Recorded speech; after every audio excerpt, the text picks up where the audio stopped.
Whenever there's a movie I typically don't care for, I'm just apathetically indifferent towards it. With Blue Beetle, that's not the case. This is a film I genuinely hate. Out of the history of me going to the movies, this is the second film I actually wanted to walk out of. The first one being G.I. Joe. That movie was just as terrible. Now, if you've actually gone and watched a superhero film in the last 10 years, you've basically seen Blue Beetle. There is nothing new or original here. It is nothing more than a rehash of things that we've seen from better movies, particularly Iron Man and Spider-Man, and maybe sprinkle in a little bit of Black Panther. And I'm being very charitable with that last movie I just mentioned. Rather than having an origin story about a young man who gets a super suit and has to learn how to use it, we get a story about the oppression of brown people. Just what I always wanted from my superhero film. Are there ways of making this work? Absolutely! But this film doesn't do it. After all, this is a movie that goes and calls one of the holy trinity of DC Comics a fascist.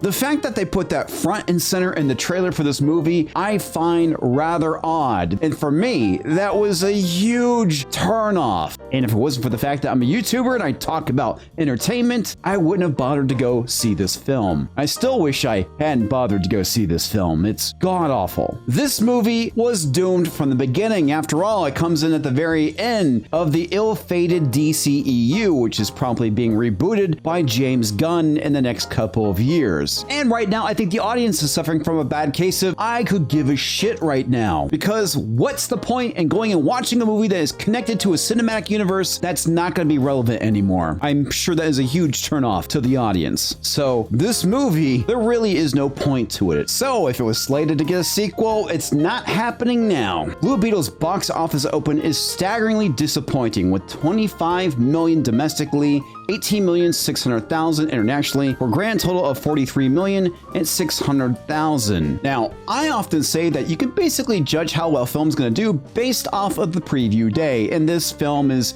quite frankly, not any different. Thursday preview barely brought in 3,300,000. And of course, that was rolled into the following day, which is the Friday, for a total of 10 million. Now, I said the exact same thing about Flash when it came out, when it made only 9.7 million on its preview day, where I was told, well, the weekend's not over with. And I was still right. 55 million its opening weekend for The Flash was abysmal. 25 million domestically for Blue Beetle is just as abysmal, especially for a film that was made on $100 million. This movie is not going to get anywhere near the same amount of money as The Flash made, and that itself, again, was pretty freaking low, which was a grand total of 268 million. That's bad, by the way. Really bad, especially for a movie that cost damn near 300 million. I think it costs more than that. So Blue Beetle is heading straight to Tanksville. The only way I see this movie being profitable is if there is some kind of miracle, which I seriously don't see happening. But as always, there's some kind of spin. Have you heard the fact that this movie beat out Barbie? Blue Beetle squashes Barbie top box office with slightly buzzy 25 million opening weekend. You're trying to convince me that this movie beat Barbie, a movie that made over $1 billion.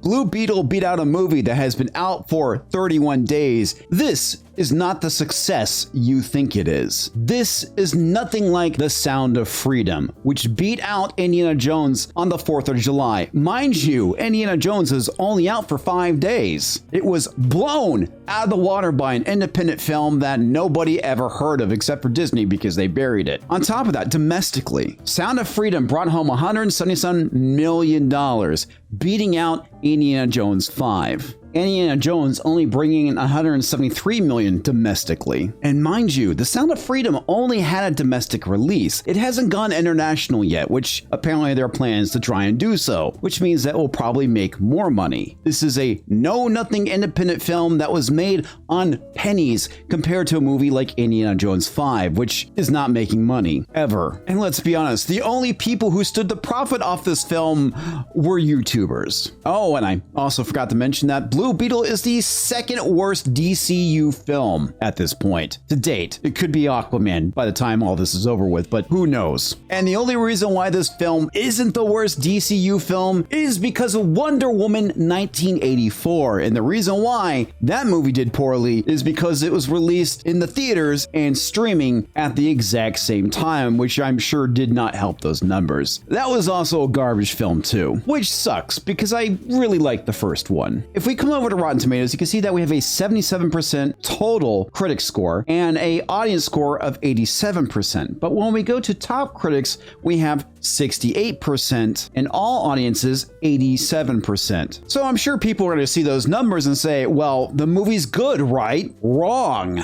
The more likely answer is the fact that the people who went to go see the movie were the ones most likely to like it, mainly because of the fact that this movie made shit and nobody bothered to show up and go and watch it. My hatred for this movie is actually nothing personal. It's just the fact that I'm tired of seeing shit. I'm tired of seeing the same thing over and over again. I'm tired of seeing the identity politics in movies that are dragging them down. Interviews like this one with Susan Sarandon really kind of highlight the issues I have with modern entertainment. It is not about entertaining people. It is about preaching to people.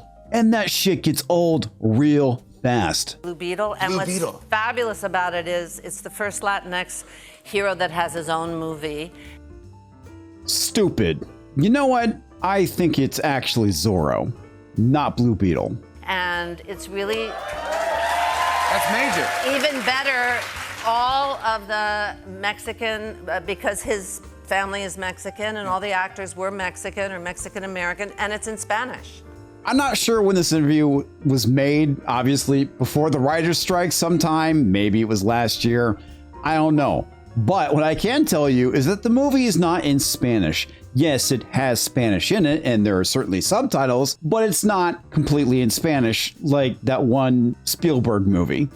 So it's subtitles. Congratulations, that's a big deal. It's really not. I'm, of course, the bad guy. Of course you are, dearie. I'm the white military industrial complex. I didn't realize that the industrial complex had a skin color. I'm gonna miss the day when the writer's strike finally comes to an end, because it really is saving us from this kind of stupidity. It's gonna be a sad day when it ends. This movie is not the Black Panther for Latinos. If they wanted it to be so, they should have made an actual good movie, which they objectively did not. If you want to see a good movie that has the representation of Latinos in it, I recommend The Tax Collector by David Ayer. It is a phenomenal movie. Or Mi Familia, which is a movie that Blue Beetle tries to emulate and does a poor job of doing it. Sometimes it's referred to as My Family, and it's the one that came out in 1995, by the way. Anyway, folks, that is my take. What is yours? Are you planning to see Blue Beetle or not? Leave a comment down below and make sure to hit that like button on your way out. Coming up next, right around here, is another video you might want to check out where I talk about what's going on with Rachel Zegler and why the Mary Sue says that people should just leave her alone. It's dumb. I'll catch you next time, folks.